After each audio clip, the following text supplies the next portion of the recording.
One of the world's best-known hotel brands is teaming up with a man who pioneered the boutique hotel. Schrager is using his bold designs to create new hotel for Marriott.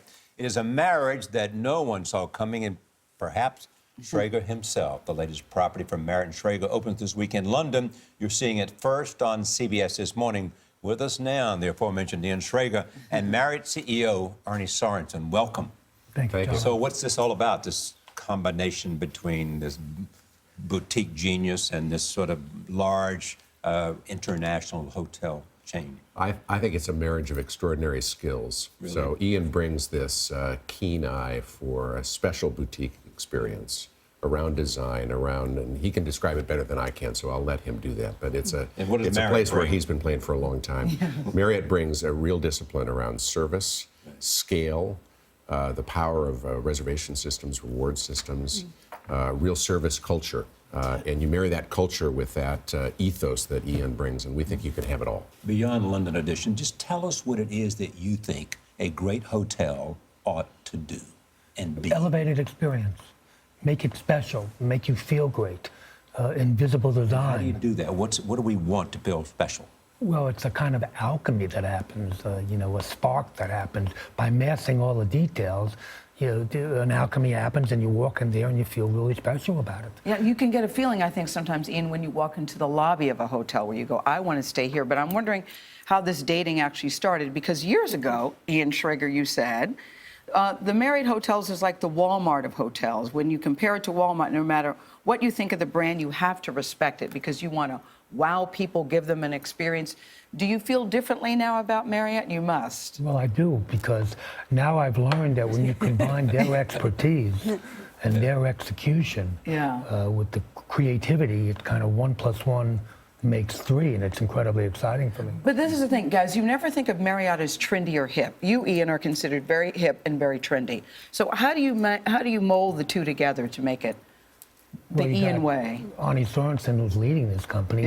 They're essentially a brand company, and they're kind of growing and evolving as the populace changes, which I think a great company has to do. What about that, Arne? I mean, to Gil's question, how much did Marriott need to enhance the experience in its hotel, and how many hotels will you do this in? We looked at this space for years, but maybe a decade, watching whether or not this was a substantial space in the lodging industry, or whether it was just a sort of a niche area that we didn't need to pay much attention to. And we decided, of course, we'd known about Ian for a decade by the time we started looking at this. And what we saw was this was a element of the evolution of every customer's demands. So addition will be the most extreme for us, but whether you look at Ritz-Carlton at the top or the core Marriott brand, everybody's looking for a richer experience than they did 10 or 15 years ago, because they can have a richer experience. And we knew that Ian brought an expertise that we didn't have inside. You mentioned a richer experience. Most people choose Marriott because it's affordable. It's a family hotel. You have a range of hotels, as you mentioned, all the way from Ritz-Carlton. Is this going to be a very expensive option? The additions will be luxury hotels, but they're going to be luxury hotels that offer both this extraordinary design and great service. And that's one of the weaknesses we saw in this space, was too often the great design, you had to compromise service. Yes. So you might have a great lobby, but a lousy Were you all seat. picking out fabric swatches and colors? Did you say, I want a certain color scheme and I want a certain look?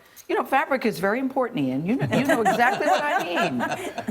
But it's not really about the price for me. It's really about the value you give and the experience you offer. And that's what will set us apart from every other hotel out there. And the look that you're going for. That's why I'm hung up about the fabrics, because I do think that the way the look creates a certain feel. What was the look that you were going for? We wanted a no look. We wanted an invisible design. We wanted something really, really simple. That when you walked in, you just felt really great, and it wasn't so precious, and it wasn't what I call design on steroids, which I think is over with now. Two questions. One is where do you find the ideas? I mean, you want them to create an experience. Where do you find it? Do you travel? Do you go everywhere you can? What is it that gives you, by osmosis, basically instincts? From the street, Charlie. All the ideas are out there in the street in a very kind of raw way, and you kind of like just have to kind of grab onto something, see something other people don't see, and kind of interpret it.